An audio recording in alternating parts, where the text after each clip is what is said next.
Hey everyone, and welcome back to the channel. Today we're looking at something different, really different. These are the Bose Ultra Open Earbuds, and they might just be the weirdest, most futuristic, and most interesting earbuds I've tested all year. We've all felt it, right? That plugged up, isolated feeling you get from traditional earbuds. You want to listen to music, but you also need to hear your kids in the next room, your colleagues in the office, or, most importantly, the traffic on your morning run. Bose claims these are the answer. This is their open audio technology, designed to give you high-quality sound without blocking your ears. But let's be real. At a steep $300, is this a revolutionary new way to listen, or is it an expensive gimmick that fails to do anything well? Let's find out. First, let's just talk about the design, because you're probably thinking, how do you even wear these? They don't go in your ear, they don't hook over your ear like shocks.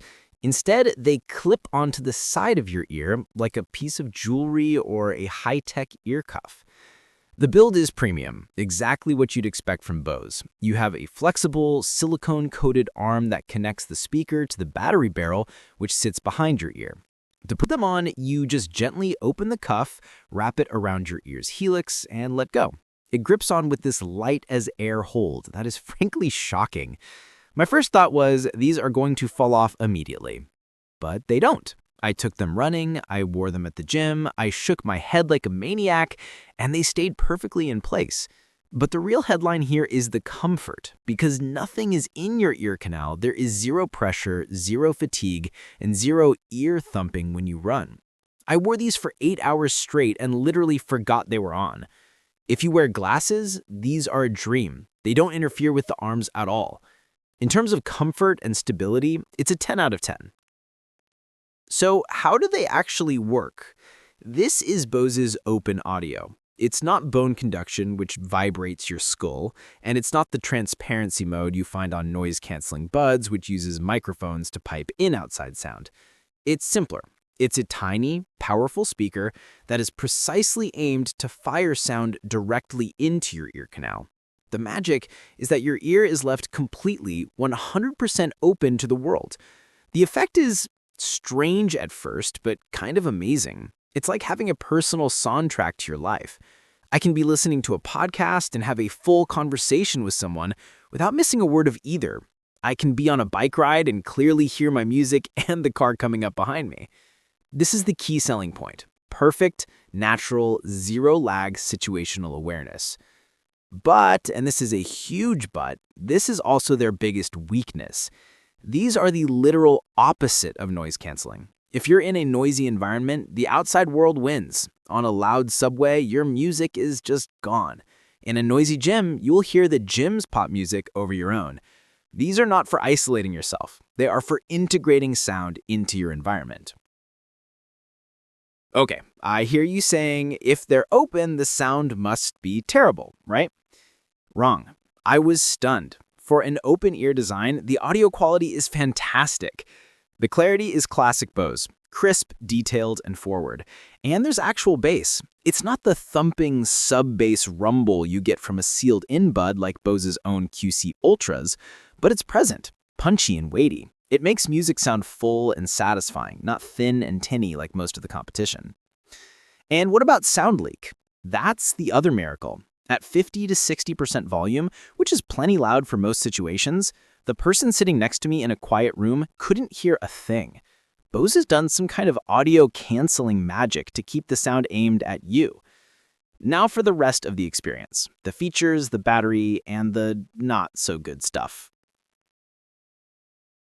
Battery life is solid. You get about 7.5 hours of playtime on a single charge. The case provides another 19.5 hours. But if you use Bose's immersive audio, their version of spatial audio, that battery life plummets to 4.5 hours. Honestly, I'd just leave that feature off. It's a fun gimmick, but the standard stereo sound is better and the battery lasts way longer. Controls are great. There's a single physical button on each earbud. It's clicky, reliable, and easy to find. Play, pause, skip tracks, answer calls, it just works. They're also IPX4 rated, so sweat and light rain are no problem. But there are two big disappointments. First, the call quality. For $300, it's just mediocre.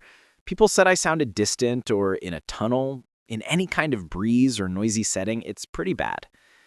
And second, well, the case. It's a nice small case with a USB-C port, but it does not support wireless charging. To get that, you have to buy a separate $50 silicone accessory case that slides over this one. At $300, that feels like a greedy upsell, and it's a real letdown. So the final verdict. Who are the Bose Ultra Open earbuds? These are not for everyone. In fact, they're not for most people. If you want noise cancellation for flights, if you commute on a loud train, or if you're an audiophile who wants pure, isolated bass, do not buy these.